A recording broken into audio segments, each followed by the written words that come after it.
Now, how should PE be taught in Welsh schools? There is concern tonight it could disappear from some schools in Wales when the new curriculum is introduced in 3 years' time. One of our great sports stars, Nia Jones, says it could end up slipping out of timetables simply because the new curriculum will let individual schools decide how much or how little their pupils should do.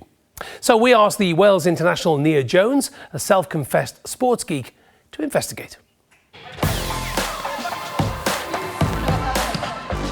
My name's Nia Jones.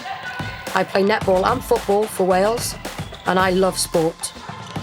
Not only has it enabled me to stay fit and healthy, but also taught me such valuable lessons in terms of decision-making, working with others, and mental resilience. And that is why I'm so passionate about sport being a real central feature in school life.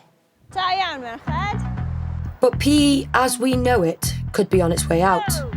The new curriculum won't dictate exactly what schools should teach. Sport and exercise will come under health and well-being, along with topics like sexuality and relationships and healthy eating. Schools will be able to decide for themselves how it's taught. In the new draft curriculum, the word sport is actually only mentioned 4 times in a 58-page document. And even then, it's in sort of a vague and abstract way. It also, importantly, doesn't say how much children should be doing in school. I'm keen to hear what pupils and teachers think. Naomi Davies teaches PE at Ysgol Gyfun Cymru in Caerphilly. She's already embraced many of the key ideas in the new curriculum, coming up with creative ways to get pupils active in and out of school. She's running a pilot project with a group of Year 9 girls who were disengaged from sport and didn't enjoy any physical activity, setting weekly challenges for them to do at home.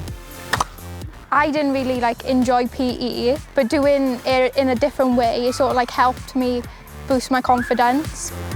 I was never used to being able to run far, but now I've been doing this, I'm getting more fitter and it's been easier. Before this, I wasn't really an athletic person, but now I find myself every day doing some kind of thing, whether going out or doing a run or playing on the Wii at home.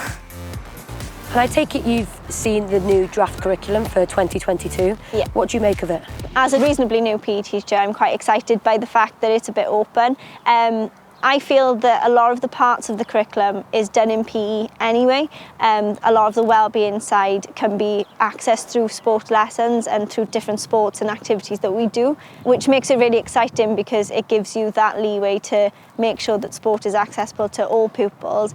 It would help if teachers were to know exactly how many hours of physical education they were meant to give, because teachers that are naturally physically active will put loads in, which will be brilliant, but then others may not. And I can see the problems with it being inconsistent because of each teacher as an individual.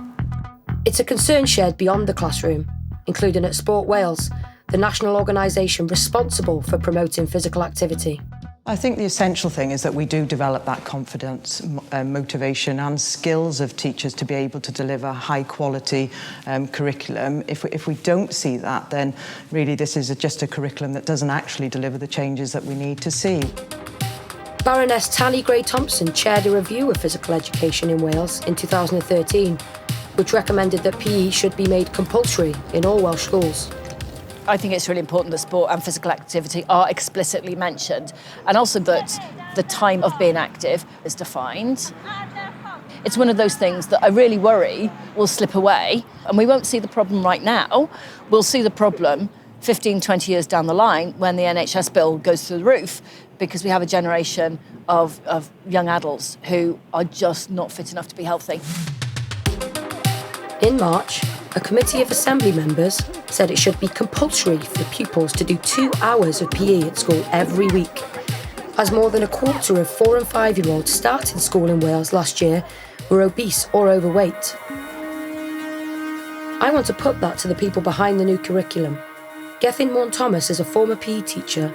He's been advising and supporting schools in the Welsh Government to develop the health and wellbeing area of the new curriculum. Why is there no minimum amount of physical activity that our children should be doing in this new curriculum?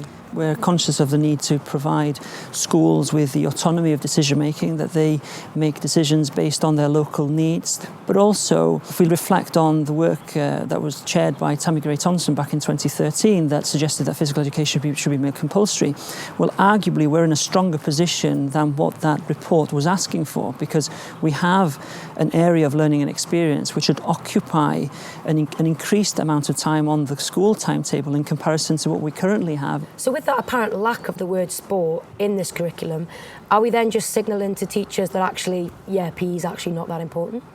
No, I disagree. We will actually put sport and physical activity in a position where it is truly valued in society, and rather than it being something that small groups of individuals benefit from. The Welsh Government says it's set up a £24 million fund to support teachers to make the most of the new curriculum. I just hope that's enough so that sport and PE still has a huge role to play in supporting the health and well-being of our young people. Nia Jones will joining us to discuss